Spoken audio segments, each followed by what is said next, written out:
একদল বাচ্চারা একবার অদ্ভুত ডিম খুঁজে পায়। ডিমটা খুবই জলজল করছিল, তাই সেটাকে তারা বাইরে বের করে এনে যখন ভেঙে ফেলে তখনই সেখানে তারা একটা অদ্ভুত পরিবর্তন খেয়াল করে। তারা যখন বাড়ি ফিরে আসে তখন দেখে শহরের সবকিছু থেমে গেছে, যেন এই পৃথিবীর সবকিছুই আটকে আছে শুধু তারা বাদে। অর্থাৎ সেই ডিমটা ফাটানোর মাধ্যমে তার এই মহাবিশ্বের সময়টাকে একদম স্থির করে ফেলেছে। প্রথম বাচ্চারা এই সবকিছুতে খুশি হয়ে যায়, কারণ এখন যখন খুশি তারা খেলাধুলা করতে পারবে, লেখাপড়ারও কোনো চাপ নেই, এমনকি যখন যা ইচ্ছা তারা তাই করতে পারবে। কিন্তু ধীরে ধীরে এই বিষয়টা সবার জন্য বিরক্তিকর হয়ে ওঠে। তারা এখন সবকিছু ঠিক করতে চায়, কিন্তু কোনো কিছুই এখন তাদের হাতে নেই। সব জায়গায় সবকিছু থেমে আছে, পুরো পৃথিবীটা তাদের জন্য একটা জড় পদার্থ হয়ে গেছে। এভাবেই কয়েকদিন পার হয়ে যায়। তাদের মধ্যে একটা ছেলের আবার একটা বিশেষ রোগ ছিল, যাতে করে একদিন সে অসুস্থ হয়ে পড়ে। তখন ডাক্তারের কাছে যাওয়ার পর তাদের খেয়াল হয় পুরো পৃথিবীটার সাথে ডাক্তারও নিজে ফ্রিজ হয়ে গেছে, যাতে করে অবশেষে ছেলেটা ভুগতে ভুগতে মারা যায়। যে বিষয়টা বাচ্চাদের সব থেকে বেশি কষ্ট দেয়। আর এভাবেই 6টা বছর পার হয়ে যায়। পৃথিবীর এখনো সবকিছু আগের মতোই আছে, কোনো কিছুই পরিবর্তন হয়নি। তাদের 3 বন্ধুর মধ্যে এখন শুধুমাত্র তারা 2 বন্ধুই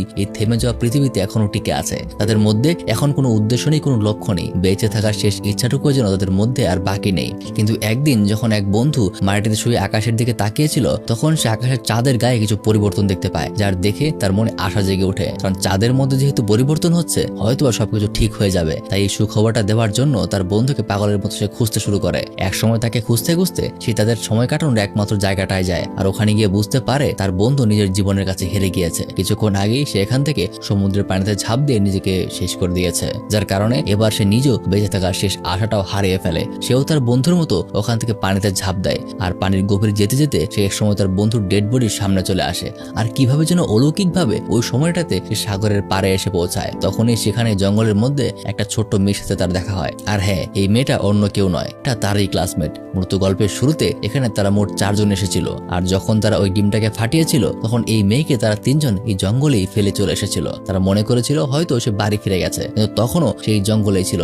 আর আজকে এতগুলো বছর পার হলেও সেই মেয়েটার কাছে মনে হচ্ছে মাত্র কয়েক সেকেন্ড পার হয়েছে, যেখানে তার এই বন্ধুটাকে সে চিনতে না পেরে ভয় পেয়ে চলে যায়। আর এখান থেকে শুরু হয় তার নতুন একটা জীবন। বলছি 2016 সালে মুক্তি পাওয়া কোরিয়ান মুভি ভ্যানিশিং টাইমের সংক্ষিপ্ত একটা গল্প। এতক্ষণ আপনাদের সাথে ছিলাম আমি মারুফ। দেখা হবে পরবর্তীতে অন্য আরেকটা ভিডিওতে।